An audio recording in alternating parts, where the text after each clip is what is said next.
Hello everyone, welcome back to my channel. This is Kishan. You are watching the Nature Storyline and I hope all of you are absolutely good and fine. So আজকে blog শুরু করার আগে একটা update দিই, যেটা হলো recently আমি পরপর দুটো মিনি ব্লগ করেছি। তো একটা প্ল্যান করেছি যে প্রত্যেক দিন একটা করে মিনি ব্লগ শ্যুট করব, সেটা রাত্রি 10টা থেকে 11টার মধ্যেই পোস্ট করব। আর সারাদিনের যে ব্লগটা সেটা পরের দিন সকাল 8টা থেকে 10টার মধ্যে পোস্ট করার চেষ্টা করব। একটু পরিশ্রম হয়ে যাবে, কিন্তু তোমাদের ভালোবাসার সাপোর্ট পাচ্ছি বলে এনকারেজ হচ্ছি যে আরও করতে হবে এরকমভাবে।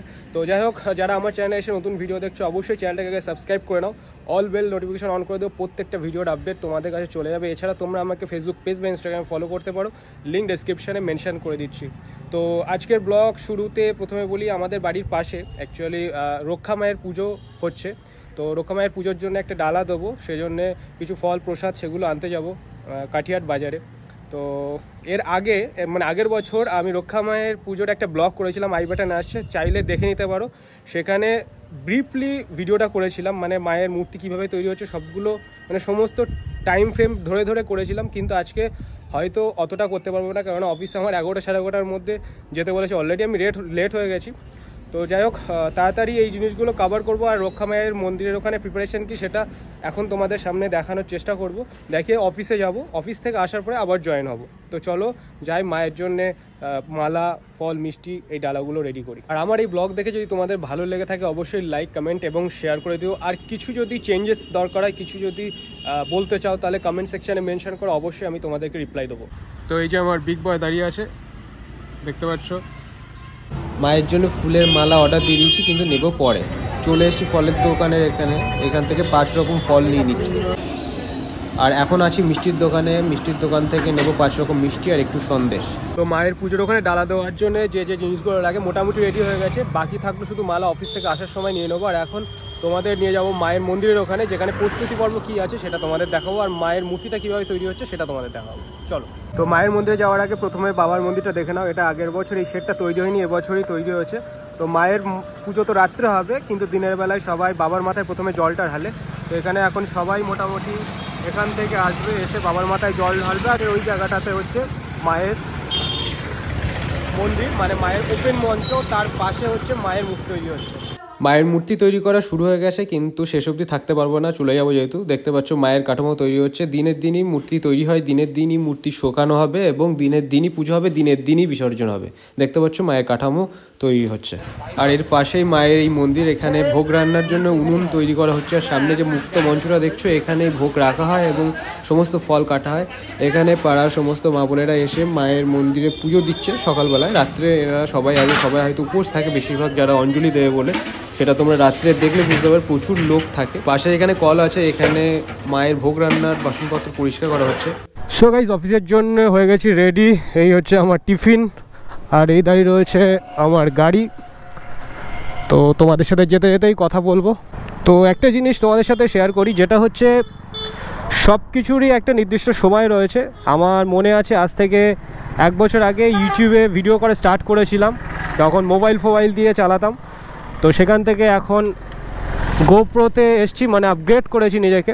তো এর জন্যে পরিশ্রমও করেছি, আর গোলও সেট রেখেছিলাম যে আমি একদিন না একদিন কিনবই। তো আলটিমেটলি সেটা কিনতে পেরেছি। তো আমার এক্সপিরিয়েন্স থেকে আমি তোমাদের একটা জিনিস শেয়ার করতে পারি ভাই, যে যদি তোমাদের কিছু ড্রিম থাকে তো তাকে চেস করো।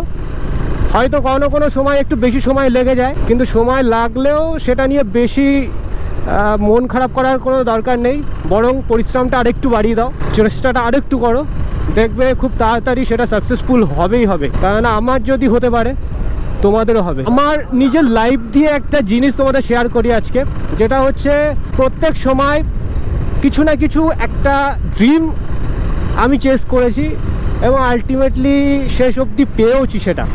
তো সেখান থেকে একটা বিশ্বাস এসছে আমার ভিতরে, সময় লাগুক, কিন্তু আমি যেটা স্বপ্নে দেখব সেটা চেষ্টা করব কমপ্লিট করার। এবং সেখানে আমি দেখি যে আমার কিছু খামতি আছে কিনা, মানে আমার পরিশ্রমের কিছু খামতি আছে কিনা, আমি ঠিকঠাক পরিশ্রম করতে পারলাম কিনা। যখন দেখি সময় লেগে যাচ্ছে, আরও বেশি করে পরিশ্রম করার চেষ্টা করি। যে সময় লাগছে যখন, নিশ্চয়ই আমার কোনো ভুল হচ্ছে, সেগুলো কারেকশন করার চেষ্টা করি। আমার ড্রিম বাইক ছিল কারিজমা, কেননা কারিজমা বাইক মানে ড্রিম হওয়ার একটাই কারণ ছিল যেটা হচ্ছে সেই সময় কারিজমা নতুন লঞ্চ করে আর আমি প্রথম দেখি। তো অ্যাকচুয়ালি ড্রিম আমার মনে হয় না, এই যে অনেকে বলে না এটা আমার ড্রিম বাড়ি ছিল, ড্রিম এ ছিল, আসলে চোখে দেখে ভালো লেগেছে, সেখান থেকে ড্রিম। কিছু জিনিস দেখা হয়, দেখার পরে আস্তে আস্তে সেটা নিয়ে স্বপ্ন তৈরি হয়, তারপরে মনে হয় একদিন আমার কাছে যদি এটা হতো বা আমি যদি এটা পেতাম তাহলে খুব ভালো হতো। আলটিমেটলি যখন পাওয়া হয়ে যায় তখন সেই ড্রিম কমপ্লিট হয়, তারপর আবার একটা নতুন ড্রিম তৈরি হয়। আমরা যতদিন দেখবো যত কিছু ড্রিম তৈরি হতেই থাকবে। তো তোমাদের ভালোবাসা আর সাপোর্ট আমাকে গোপ্রো কিনতে বাধ্য করেছে। আর একটা অ্যানাউন্সমেন্ট তোমাদের করে দিই, যদি আমার চ্যানেল মোটামুটি 10,000 সাবস্ক্রাইবার কমপ্লিট হয় তাহলে একটা ভালো ধামাকাদার কিছু আনবক্সিং হবে। ধামাকাদার আনবক্সিং মানে কোনো একটা ভালো কিছু হতে পারে। তো তার জন্য তোমাদেরকে টার্গেট দিচ্ছি, খুব তাড়াতাড়ি আমার ইউটিউব চ্যানেলকে সাবস্ক্রাইব করো এবং 10,000-এর মাইলস্টোনটা কমপ্লিট করে দাও। তবে তোমরা অনেক ভালো সাপোর্ট দেখিয়েছো, যেটা আমার ইনস্টাগ্রামে আমার প্রায় 38,000 ফলোয়ার কমপ্লিট হয়ে গেছে। তোমরা এরকমভাবে সাপোর্ট যদি আমাকে একটু ইউটিউবে করো তাহলে আমি আরও এনকারেজ পাবো। আর একটা জিনিস তোমাদের সাথে শেয়ার না করে পারছি না, সেটা হচ্ছে দেখো আমরা যে এই ব্লগ করছি তোমাদের যদি ভালো লাগে তো সেখান থেকে কিছু রেভিনিউ জেনারেট হয়। সেটা এখনও পর্যন্ত আমার হয়নি, যেদিন হবে সেদিন তোমাদের সামনে ওপেনলি বলে দেবো যে হ্যাঁ আমার রেভিনিউ জেনারেট হয়ে গেছে। এখনও রেভিনিউ জেনারেট হয়নি। তো রেভিনিউ জেনারেট হলে তখন কি হয়, নতুন ব্লগ বা নতুন কিছু এক্সপিরিয়েন্স করতে সুবিধা হয়। নতুন কোনো কিছু জিনিস নিলাম বা আনবক্সিং করলাম, তোমাদের সাথে শেয়ার করলাম, এটা সুবিধা। আমার আরও কিছু ড্রিম আছে। এটা ড্রিম বলতে এটা অনেক ছোটোবেলা থেকেই তৈরি হয়েছে। দুটো বিষয় নিয়ে কাজ করতে চাই ইন ফিউচারে, মানে সোশ্যাল ওয়ার্কের উপরে। দুটো জিনিস, একটা হচ্ছে এনভায়রনমেন্ট মানে গাছ নিয়ে একটা কিছু করতে চাই, আর দ্বিতীয়ত হেল্পিং হ্যান্ডস।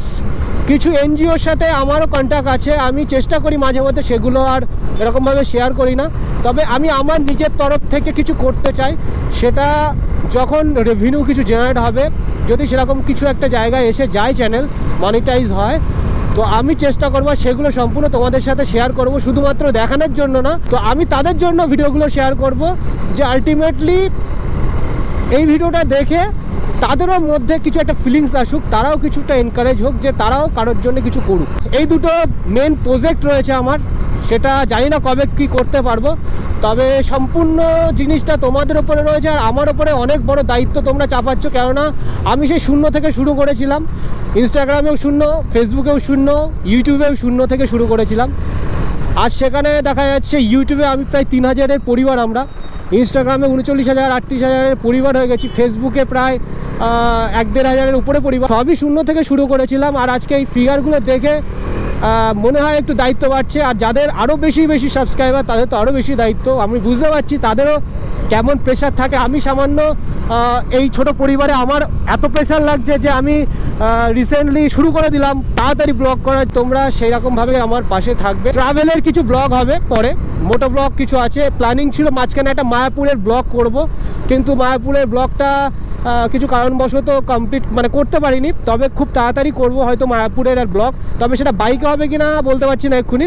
কিন্তু পরবর্তী সময় বাইকের কিছু ব্লগ থাকবে। প্রায় অফিসের কাছাকাছি চলে এসেছি, সামনেই এখান থেকে বসিরহাট ব্রিজ আছে, এখান থেকে আর মিনিট 5 লাগবে। এই ব্লগটা কালকে সকালে আসবে, আর আজকে রাত্রে এই টোটাল নিয়ে মিনি ব্লগ থাকবে। তো অফিস থেকে বেরিয়ে চেষ্টা করবো অফিস থেকে খুব তাড়াতাড়ি বেরিয়ে আসার, কেননা রক্ষা মায়ের ওখানে যাব। আগের বছর অঞ্জলি অবধি ছিলাম, অঞ্জলি দেওয়ার অবধি, কিন্তু এবছর থাকতে পারবো কি না অত রাত অবধি বলতে পারছি না। তবে চেষ্টা করব অঞ্জলিটা দেখে চলে আসব, আর চেষ্টা করছি তাড়াতাড়ি অফিস থেকে ওখানে যাওয়ার। তো এখন অফিসে ঢুকে যাচ্ছি, আবার অফিসের থেকে বেরিয়ে মায়ের মন্দিরের ওখানেই তোমাদের সাথে দেখা হবে। অফিস থেকে ফেরার পথে ফুলের দোকান থেকে মায়ের মালাটা নিয়ে নিয়েছি। তো মায়ের মন্দিরের সামনে চলে এসেছি। মোটামুটি অনেকেই আসতে শুরু করেছে, এখনও অনেক লোক আসবে। আর এদিকে মায়ের ভোগ রান্না শুরু হয়ে গেছে, এই ডালটা ভাজা হয়েছে, আর এদিকে ফল কাটা শুরু হয়েছে, তার সঙ্গে সবজিও আনা হচ্ছে। এক একে আসছে, সবাই মিলে একসাথে কাটা শুরু করবে। এখন অনেক সবজি ফল আসবে। পরেই প্রথমে মায়ের যে পায়েসটা হয় সেই পায়েসটা তৈরি করা হচ্ছে।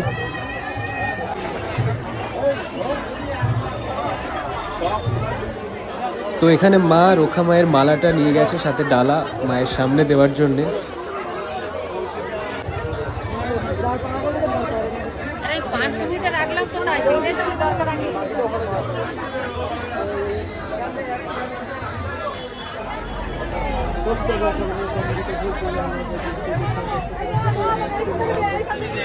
এদিকে ভোগ রান্না প্রায় শেষের দিকে, আর দেখতে পাচ্ছ কত লোক। সকালবেলাতে বলেছিলাম প্রচুর লোক আসে এখানে, দেখতে পাচ্ছ প্রচুর লোক বসে আছে। অঞ্জলি শেষ হয়ে গেছে, এবার দণ্ডি খাটা হবে। দেখতে পাচ্ছ সবাই দণ্ডি খাচ্ছে। এই জায়গাটায় আগে প্রথমে কাঁচা ছিল, এখন পাকা হয়েছে।